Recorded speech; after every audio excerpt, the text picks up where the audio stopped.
प्रथम मंत्र में आपको अब ये 7 मंत्र बना के दिए जाते हैं। पहले 5 मंत्र देते थे नानक साहिब भी और परमेश्वर कबीर साहिब जी भी।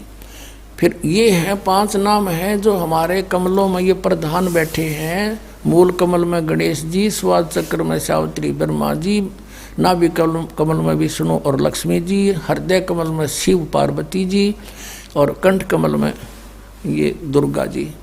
तो ये 7 नाम इसलिए देते हम कि मान लीजिए उपदेश ले लिया और ये प्रथम मंत्र एक बार मेरे मुख से भी सुन लिया मालिक की स्तुति जैसे हम देते हैं, और फिर उसकी उस सुनने के बाद साथ साथ बोल लिया और फिर भी मृत्यु हो जाती है, तब मनुष्य जीवन गारंटीड है उस व्यक्ति को, ये गारंटी देता है। और यदि उसने जाप कर लिया कुछ दिन और विश्वास ठीक रहा तो वो स्वस्थ भी होगा और इसकी इसी जीवन में आयु बढ़ती चली जाएगी, परमात्मा बढ़ाता चला जाएगा जब तक उसका मोक्ष नहीं होगा। इस जन्म में पार कर देगा आपको।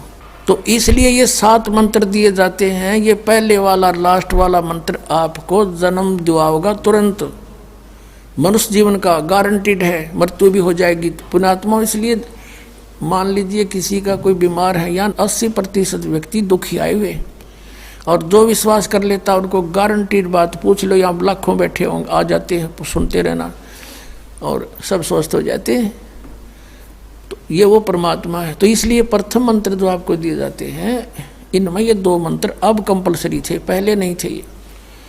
तो इसलिए परमात्मा ने कंप्लीट कोर्स बना करके गरीबदास जी के माध्यम से हमारे तक पहुंचाया है। और जैसे आप जी किसी का जैसे विदेश गए हो, स्वदेश आना है, वहाँ आपने कोई कारोबार शुरू कर रखा है, कोई फैक्ट्री वगैरह लगा रखी है और आपका ठीक से काम चला नहीं, आपका बिजली का कनेक्शन कट गया, टेलीफोन कनेक्शन कट गया, पानी का कनेक्शन कट गया, गैस कनेक्शन कट गया, पैसे बने नहीं तो आप कंडम हो गए। और वहाँ कोई ऐसा प्रभावशाली व्यक्ति आपको मिल जावे, सरकार को गारंटर बनाए कि भाई तुम इनका चालू करो कनेक्शन, मैं गारंटर बनता हूँ, और फिर उसको कहेगा भी जो पैसे तो देगा यही तेरे कर्जा उतारेगा, नहीं तो फिर काट दियो ना, वो देता क्या बात है। तो ऐसे ये दास आपका गारंटर बनता है और आपके सब कनेक्शन चालू करवाता है, लेकिन इनकी मजदूरी करके ये देने पड़ेंगे, तुमने कर्जा आप उतारना पड़ेगा। और परमात्मा जो है कुछ अपने कोटे से भी आपको पैसे देता, क्योंकि आप चला ही नहीं सकते अपनी फैक्ट्री को बगैर थोड़ा बहुत और सारा ना मिल रहा कहीं से, तो वो बगैर आपके वैसे सब्सिडी समझ लो ऐसे देता है। तो परमात्मा पहले आपको सब्सिडी देता है जिससे आप अपना काम चलाओ और फिर डट कर भक्ति करो, मर्यादा में रहो, आप धनी हो जाओगे, बहुत शीघ्र धनी हो जाओगे। बहुत कीमत है इन मंत्रों की। इन भगवानों के जो 5 प्रधानों से आपने मुक्त होना है, त्रिकुटी पर जब जा सको हो उस समय पहुंच पाओगे जब इनसे आप अपना नो डू सर्टिफिकेट ले लोगे। अब ये मंत्र जो 2 मंत्र फर्स्ट और लास्ट है इन 7 मंत्रों में, इसके साथ मिलने से ये मंत्र जो प्रथम जाप आप करते हो, इनका ऋण मुक्त हो जाने के बाद भी कुछ आपकी कमाई यदि बचगी तो इन 2 मंत्रों के प्रभाव से ये कन्वर्ट हो जाएगी आपकी सतलोक चालन नालियाँ में, इनमें से बच भी गई तय। और फिर जब आप यहाँ से प्रस्थान करोगे तो आपका अकाउंट, अब ये कहते हैं राधा स्वामी धन धन सतगुरु वाले, ये जय गुरुदेव वाले कहते हैं, हमारे गुरुजी तो कहते हैं हम तो सीधे त्रिकुटी से चलते हैं। यहाँ बताते हैं त्रिकुटी यहाँ नहीं है, त्रिकुटी इसके पीछे बैक में है, यहाँ पर जो नीचे से सारा ये तंत्र साथ मिला हुआ आता है, यहाँ है पीछे। ये कहते हैं हमने ना तो वेदों की आवश्यकता, ना किताबों किसी और, ना हम गीता को मानते, ये भी तो किसी ने लिखी है। और हम तो सीधे त्रिकुटी से प्रारंभ करते हैं अपना रास्ता, त्रिकुटी से, उसका किसी ने नहीं पता। ये सारे ऋषि महर्षि त्रिकुटी माथा मारा करते और उन्हें खक नहीं पाया आज तक। त्रिकुटी से तो बहुत आगे जाना हमने, और त्रिकुटी पर जाना कोई बालकों का खेल है, कोई बरवाले का बस स्टैंड है, चाहे पैदल पहुंच जाओ चाहे रिक्शा में बैठ कर पहुंच जाओ। त्रिकुटी इज द इंटरनेशनल एयरपोर्ट, त्रिकुटी अंतर्राष्ट्रीय हवाई अड्डा जानो। और वहाँ वही व्यक्ति जाता सैर सपट्टे, तो कोई धक्के खाए जाओड़ा, क्या फायदा होगा, उसने देख भी और राजा उल्टा, क्या फायदा उसका। वहाँ पर केवल वही व्यक्ति जाता है जो पहले टारगेट बना चुका होता है, और उस जिस देश में जाना है उसका पासपोर्ट और यहाँ की सरकार से नो ड्यू सर्टिफिकेट, और तब वो उस इंटरनेशनल एयरपोर्ट पर जाकर कुछ लाभ उठा सकता है।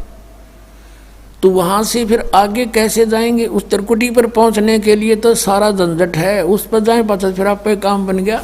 तो त्रिकुटी पर जाने से पहले हमने इन भगवानों से नो ड्यू सर्टिफिकेट लेने पड़ेंगे।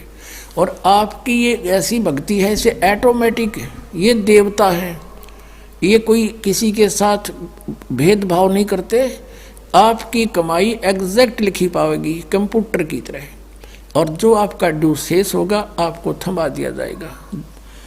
हृदय कमल में जीव रहता है, और इसके यहाँ से फिर ये सबसे पहले इसका रास्ता है त्रिकुटी बजाने का, सबसे पहले मूल कमल में जाना पड़ेगा।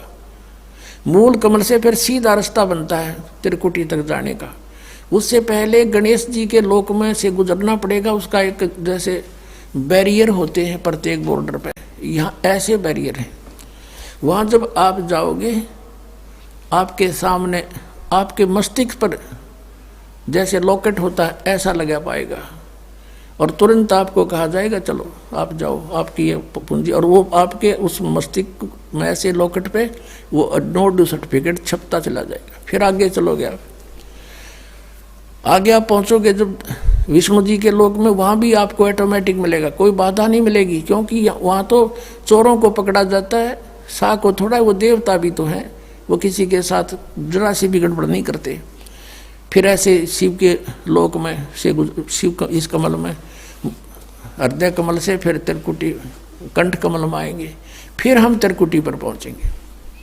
अब त्रिकुटी पर जाने के बाद इस सतनाम के जो प्रथम मंत्र का अकाउंट वहाँ देंगे, लेकिन वहाँ पर यह काल बकवाद करवा देता है। यहाँ का जो जितने देव हैं ये अपने सतर पर कोई गलती नहीं करते, ये करवाता है।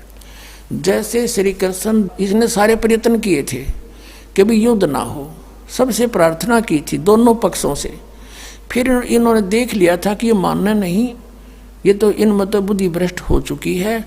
और उसमें क्या था कि सब रिश्तेदार राजा आधे आधे बांटने थे उन्होंने। ये राजा को भाई जो कौरवों के पक्ष में आना चाहता है वो अपनी स्वीकृति दे दो, पांडवों के पक्ष में आना चाहता है वो अपनी स्वीकृति दे दो, ऐसे कति तैयारी होगी। तब श्री कृष्ण जी ने सोचा भाई अब ये तो मेरा भी नंबर आओगा, मैं भी राजा हूँ, और मैं पांडवों का रिश्तेदार, क्योंकि श्री कृष्ण की बहन अर्जुन का ब्याह रखी, रिश्तेदारी पक्की, और उधर से वो चाचे ताऊ थे, कोई अलग नहीं। तो श्री कृष्ण जी ने यहाँ तक कह दिया कि भी एक तरफ तक मैं हूँगा, एक तरफ मेरी सेना होगी, अब मांग लियो जिसको मांगना हो। और यहाँ तक भी कह दिया कि मैं हथियार नहीं उठाऊंगा। अब पांडव तो मुंह धो रहे थे श्री कृष्ण पे कि सर्वशक्तिमान है, ये जो हमारी तरफ पक्ष में हो गया तो अकेला ही बहुत है। तो फिर पांडव घबरा गए थे। पांडवों ने यहाँ तक कह दिया था प्रभु हमें 5 गांव दिवा दो, हम युद्ध नहीं करेंगे।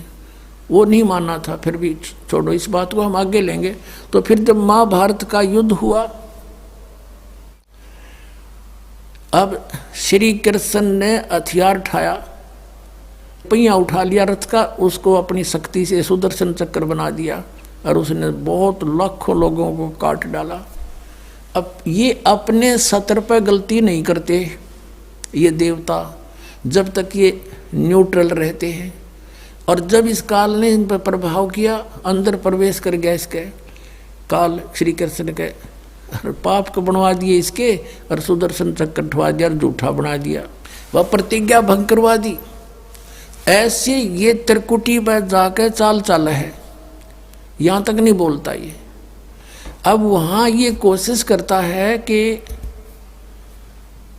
इसको यहाँ उलझा दूँ। उससे पहले बहुत सी ऐसी बहुत से वहाँ पर त्रिकुटी तो एक बहुत बड़ा सांग है, बहुत बड़ा प्लेटफार्म है, और वहाँ पर कहीं पर डांस हो रहे हैं, कहीं पर दुकानें लगी हैं, औरतें खड़ी हैं, नाच रही हैं, कोई अर्धनग्न शरीर में खड़ी हैं, और बहुत से वैसे सुंदर सुंदर खड़े हाथी सजे हुए। तो ये जीव वहाँ जाकर बिचल जाता है। सब ये नकली गुरु भी वहीं खड़े हैं। नकली गुरुओं का रूप बनाकर तो काल आता है, और अपने असली गुरु का रूप बनाकर परमात्मा आते। इस दास के रूप में आपको त्रिकुटी पर उपलब्ध होंगे परमात्मा। तो वहाँ क्या होगा कि कई बार ये काल भी परमात्मा यानी असली गुरु का रूप बनाकर खड़ा हो जाता है। तो सबसे पहले आप क्या करोगे, प्रणाम जब करोगे गुरुदेव को, ये स्वभाव तो आपका यहाँ बना ही दिया जाता है, गुरु जी दिखे दंडवत करोगे। दंडवत करते समय एक सतनाम का सुमरण अवश्य करना होता है। 1 सेकंड, ये 10 सेकंड मुश्किल से लगती है। श्वास उस श्वास का सिमरण करें प्रणाम करते समय, और उठकर जब देखोगे यदि परमात्मा होंगे तो एज इट इज पाओगे, और जब काल होगा दास के रूप में तो उसका स्वरूप बदला पाओगा, ऊपर का कपड़ा हटा पाओगा, उसका असली सूरत मिल जाएगी, तो आप वहाँ से बच जाओगे। अब फिर क्या होगा कि फिर तुम जैसे यहाँ आप देखते हो गुरु जी आगे सारे पीछे पीछे हो लेते हो, तो वहाँ जब मृत्यु होगी आपको सपना सा दिखेगा। जैसे आप किसी ऑफिस में गए हो किसी काम बस, और वहाँ आपका काम फटाफट होता जा रहा है, नहीं होता है तो आप दुखी हो रहे हो, बार बार बैठ कर रो रहे हो, तो ऐसे ही चलेगा वो। तो वहाँ जाते ही जब आपको गुरुजी दिखेंगे, आप एकदम इसी स्वभाव से जो आपकी यहाँ रिहर्सल हो रही है, आपके अंदर जो आस्था कसक पैदा हो रही है, ये वहाँ काम आओगी आपके। तो ये सब रिहर्सल यहाँ कराई जा रही है कि गुरु को परमात्मा जानकर ये सब क्रियाएं करो, तो वहाँ ये आपके काम आऊँगी, वहाँ अपने यूज होंगी ये सारी फार्मूले। तो जब आपको ये पक्का हो गया कि ये है गुरुजी, फिर आपको लेकर के धर्मराज के दरबार में परमात्मा जाएंगे इस दास के रूप में, और धर्मराज से कहेंगे जी इसका हिसाब कर दो, भगवान का आदेश है, आप लो अपना ये एक इसकी कमाई जो तुम्हारे सत्र की वो प्राप्त करो।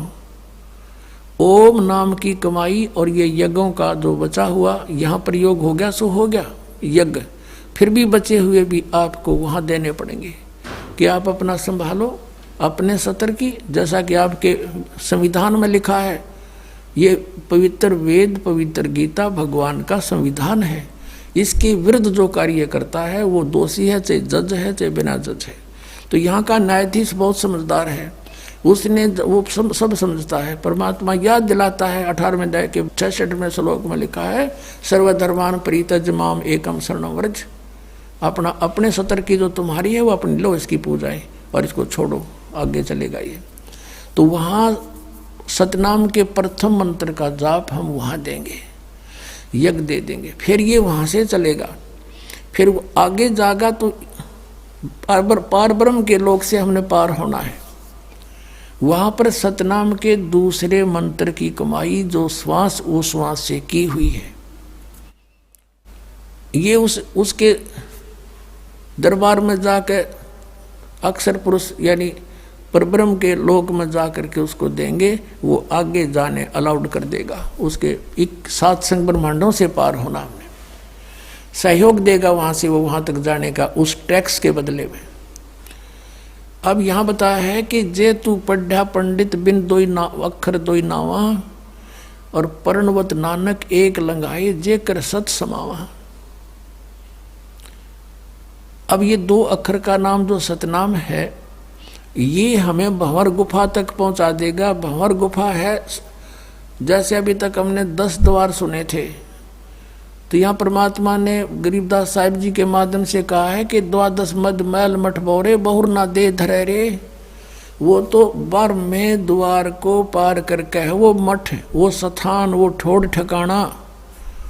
फिर जहाँ जाने के बाद बहुर ना दे धरे रे, फिर दोबारा जन्म कभी नहीं होता। एक 10वां द्वार तो इस शरीर से निकलना है। ये शरीर और एक ब्रह्मांड एक है, इससे निकल गया। कई योगी देखे यहाँ से शरीर फोड़ जाते हैं। यहाँ एक काग बोलते हैं इसको, स्थान को काग। छोटे से बच्चे को आप देखोगे नर्म नर्म स्थान होता है, वो कई बार नीचे हो जाता है तो उसको एक देसी इलाज से ऊपर उठाते हैं हाथ से, तो इसको फोड़ के वो बाहर निकल जाते हैं। वो कहते हैं जिसकी मृत्यु यहाँ से हुई हो ना, उस योगी को कहा करते इसने ब्रह्मांड फोड़ दिया। ब्रह्मांड फोड़ दिया, के केला तोड़ दिया। ब्रह्मांड के बीच में, प्रत्येक ब्रह्मांड के बीच में वैक्यूम प्लेस है, खाली स्थान, बहुत लंबा चौड़ा। ये फिर वहाँ धक्के खाएं जाओ, उसका वहाँ के चक्कर काटें जाओ, ठंडी ठंडी इसमें लगती रहे, और वहाँ इसकी कमाई पूरी हो जाएगी, फिर वापस नरक में।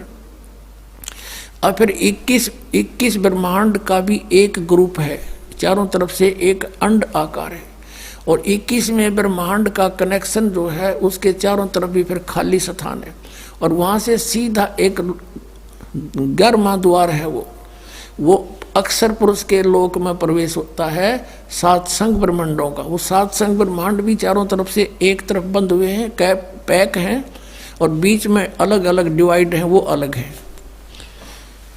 तो जब 11वें द्वार को पार करेंगे तो उसमें प्रवेश कर जाएंगे अक्षर पुरुष के लोक में।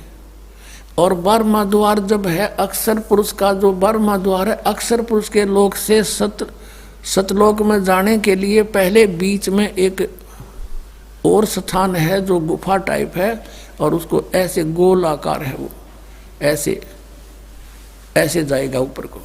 तो वहाँ जब हम 12वें द्वार पर खड़े हो जाते हैं, इसका जो अक्षर पुरुष का चारों तरफ से जो बंद है उसके पारदर्शक है, वो वहाँ से सतलोक दिखाई देता उस आत्मा को जिसके पास सार नाम की कमाई है। अन्य को नहीं दिखता, अक्षर पुरुष के लोग व्यक्तियों को नहीं दिखता, वहाँ के प्राणियों को नहीं दिखता, तो वहाँ से फिर वो दिखाई देता है। अब जैसे नानक साहब ने कहा कि एक छुड़ावे एक लखावे, यूँ तो छुड़ाओगा कालते सतनाम का पहला मंत्र ओम, और वो जो दूसरा मंत्र है वो लखावेगा, वहाँ जाकर एंड पे बैठा देगा, और वहाँ से आपको सतलोक दिखाई देगा, पार नहीं हो सकते।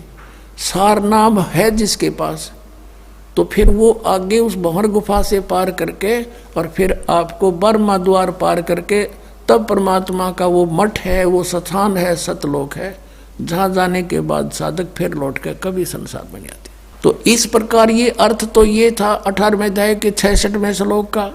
ये बालक के जाने, संस्कृत के जानने वाले विद्वान पाक रहे थे, इनको कख नहीं पता था, अनृत कर डाला इस अनमोल सदग्रंथों का।